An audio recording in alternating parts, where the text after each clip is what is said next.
वक्त के साथ जितनी तेजी से बॉलीवुड बदल रहा है, उतनी ही तेजी से बदल रही हैं बॉलीवुड की हसीनाएं। अब एक्टिंग के साथ इन्होंने बिजनेस में भी इंटरेस्ट लेना शुरू कर दिया है और यहाँ भी सभी उनके कायल हो गए हैं। सरकार का हाथ भी था और शंकर नागरे का साथ भी, लेकिन अनीता का पावर प्लांट लगाने का ख्वाब पूरा ना हो सका।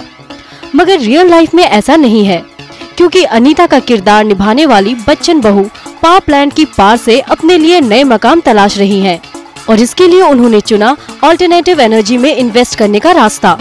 तभी तो महाराष्ट्र के सतारा डिस्ट्रिक्ट और राजस्थान के जैसलमेर में ऐश ने विंड मिल पावर प्लांट में इन्वेस्ट किया है। खास बात यह है कि रियल लाइफ के इस प्रोजेक्ट में उन्होंने सरकार की भी कोई मदद नहीं ली है। ये है बच्चन बहू का वो चेहरा जो अदाकारी की दुनिया में उनकी पहचान एक कामयाब कारोबारी के तौर पर कायम कर रहा है। वैसे उन्हें अपने इस स्किल के लिए यंग ग्लोबल लीडर्स 2007 की लिस्ट में भी जगह मिल चुकी है। बच्चन परिवार की बहू बनने के बाद तो ऐश बिजनेस की तरफ तेजी से बढ़ रही है और अब ABCL को सांसें देने की कोशिशों में जुट गई है। अगर खबरों की माने तो वो अपना प्रोडक्शन हाउस भी खोलने जा रही हैं, जिसमें उनके पार्टनर होंगे उनके बिजनेस मैनेजर हरी सिंह। जाहिर है कि ऐश के खूबसूरत चेहरे के पीछे एक कामयाब बिजनेस वुमन का चेहरा भी है।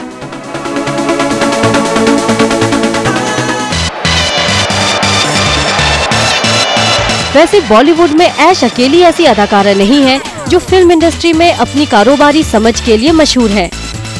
फिल्म जब वी मेट के बाद कामयाबी के परों पर सवार बेबो भी क्लोथिंग के बिजनेस में उतर चुकी हैं, जिसकी ब्रांड एम्बेसडर वो खुद हैं। दिलचस्प पहलू ये है कि इसका आइडिया भी उन्हें मिला फिल्म जब वी मेट में अपने यूनिक ड्रेसिंग स्टाइल के लिए। जिस तरह से बॉलीवुड में उनका करियर तेजी से बढ़ रहा है, उसी रफ्तार से उनका बिजनेस भी नई ऊंचाइयों को छू रहा है। अगर बेबो अपने बिजनेस को करीने से संवार रही है, तो इस रेस में पीछे बिल्लो भी नहीं है। बिपाशा ने भी कपड़ों का सिग्नेचर ब्रांड लॉन्च कर दिया है। सिल्वर स्क्रीन पर अपनी अदाओं का जलवा दिखाने वाली कई और बॉलीवुड ब्यूटीज बिजनेस वुमेन के किरदार में नजर आ रही हैं। आयशा टाकिया ने हॉस्पिटैलिटी के बिजनेस की डोर थाम रखी है, जिन्होंने अपने बॉयफ्रेंड फरहान आजमी के साथ मुंबई में रेस्टोरेंट खोला। वहीं गोवा में अपना पहला बुटीक होटल भी शुरू कर दिया है। सुनने में तो ये भी आया है कि अगले 3 सालों में वो देश के अलग अलग शहरों में होटल्स की चेन खोलने की तैयारी कर रही हैं।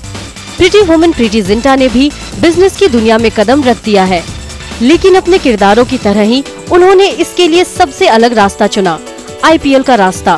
प्रीटी ने अपने बॉयफ्रेंड नेस वाडिया के साथ मिलकर पंजाब की किंग्स 11 टीम पर दांव लगाया था।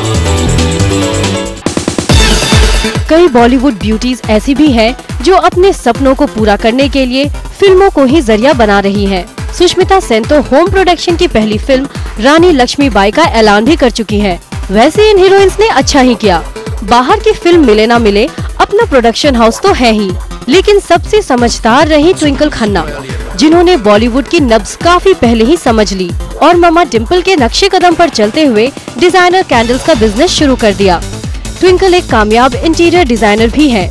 बॉलीवुड के खिलाड़ी की गृहस्थी संभालने के साथ ट्विंकल अपने बिजनेस को भी परवान चढ़ा रही हैं। बॉलीवुड में एक्टिंग के साथ बिजनेस करने का चलन पिछले कुछ सालों में बढ़ा है, लेकिन इसकी बुनियाद कई दशक पहले ही पड़ गई थी और इसका क्रेडिट जाता है 50 के दशक की हीरोइन देविका रानी को। वो बॉलीवुड की ऐसी पहली एक्ट्रेस हैं जिन्होंने एक्टिंग के साथ बिजनेस में भी अपनी किस्मत आजमाई थी। देविका रानी ने बॉम्बे टॉकीज स्टूडियो की कमान अपने हाथों में ली थी। ये बॉम्बे टॉकीज स्टूडियो ही था जिसने अशोक कुमार और मधुबाला जैसे कई बड़े कलाकारों को बॉलीवुड में लॉन्च किया था, लेकिन पर्दे पर मिलने वाली कामयाबी को वो पर्दे के पीछे नहीं दोहरा सकी। सिल्वर स्क्रीन पर अपने किरदारों से हंसाने रुलाने वाली ये एक्ट्रेस भी इस सच्चाई को जानती हैं कि उनके चेहरे पर नजर आने वाली उम्र की लकीरें उनकी किस्मत की रेखाएं बन जाएंगी और शायद इसीलिए बिजनेस के जरिए वो तकदीर संवारने की कोशिशों में जुट गई हैं। Bureau report, zoom.